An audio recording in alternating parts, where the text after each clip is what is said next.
Elaine Schauger here, APS, a Perfect Swing Academy. We are completely different from the whole golf world. Listen to Dan talk about the swing circle center. He's going to show you about 3 or 4 of them. Listen to what he says about all of them.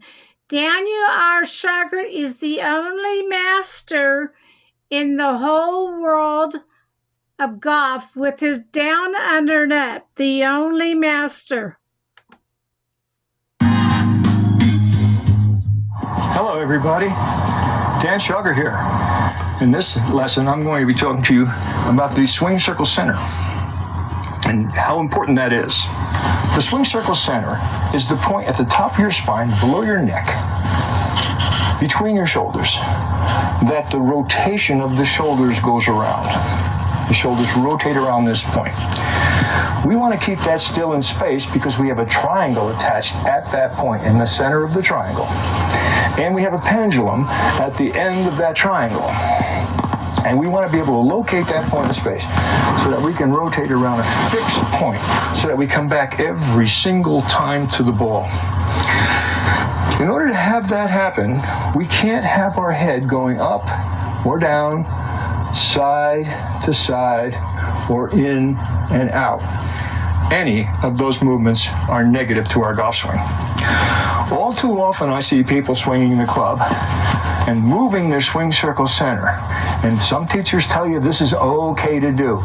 Just let your head move off the ball and then move on back to hit it.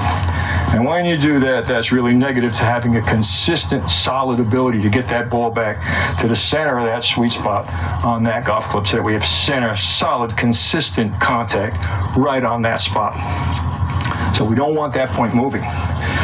Now, we have a complication here because that point's at the top of the spine and the spine goes into the pelvis in the center and we have a leg at each side.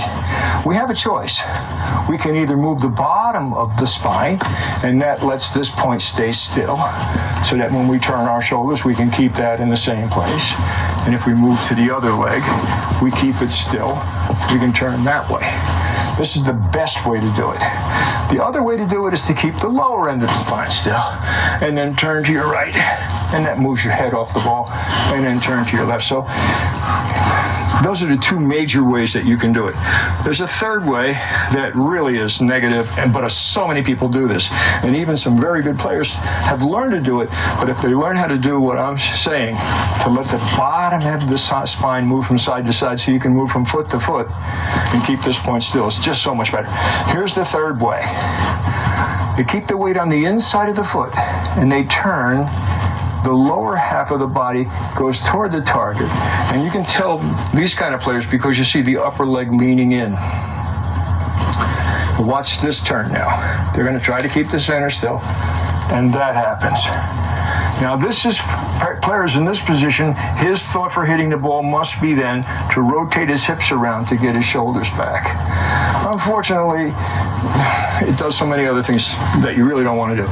Whenever you don't let your spine move to your heel, you do not tilt the T of your shoulders and spine correctly.